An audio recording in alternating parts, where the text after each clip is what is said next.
Good morning, friends. To this episode of Fathers and Sons, we are learning about how to bring up daughters. Today, we are going to learn there are three very important lifestyles we need to create in our children, especially daughters. The first thing we need to create is there is a level of transparency of their life in front of us. In fact, every daughter should not do anything without the father's knowledge about all she is doing, about her relationships with people, whether it is boyfriends or girlfriends or classmates or anything. I'll tell you, it has to be transparent with the father and the mother. Why? Because transparency is safety. They need to be transparent so that they can be safe. The world is not a safe place. The news which comes or floating across the human world is the proof for that. That is why there has to be a level of transparency or accountability from the daughters to the parents. Okay, there are certain things which the fathers need not know, but the mothers should know. There are certain things the fathers have to know.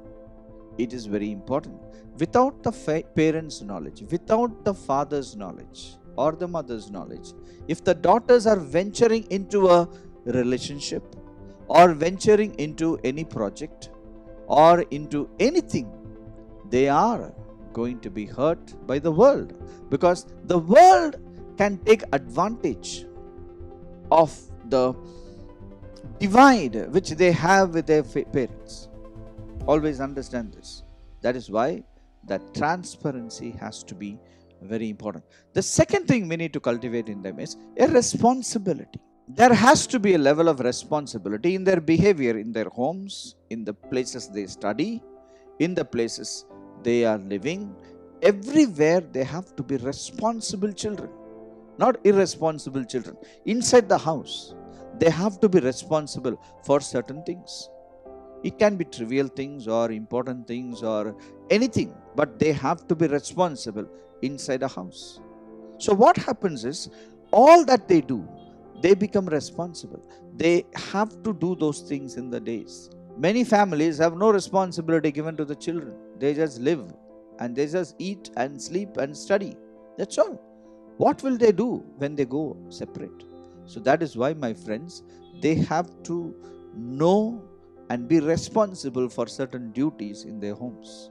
For example, they can be in charge of cleaning the house or cleaning the car, cleaning the garage or filling the water or doing the bed. Something or the other they have to be doing. It's very important.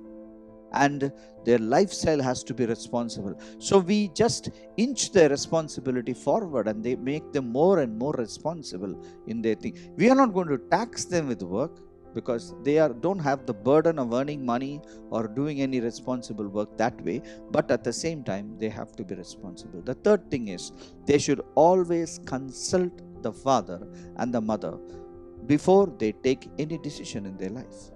That consultation is very important. For example, when you sit and eat with them in the dining table, some of these discussions need to be done in that place. It cannot be discussed in the car or in the bathroom or in any other place. Just like that, we cannot discuss these things. My friends, you cannot just say, hey, I'm going to a movie, just like that. You need to discuss, what movie is that? Why are you going? And who are the people who are accompanying you when you go to the movies? There are many things depending on the families and the culture of the families you can be, but it has to be the consultation between the father and the children has to be there, because counsel saves them. So it is important, my friends, if you are bringing up daughters or even sons, you need to have a transparency, a responsibility, and a level of consultation has to be there between the children and the parents. That will help the children to be successful individuals later in their life. Let's pray. Heavenly Father, we thank you for these beautiful words. Help us to bring our children in the right direction. Thank you, Father. Thank you, Jesus. In the mighty name of Jesus, I pray. Amen.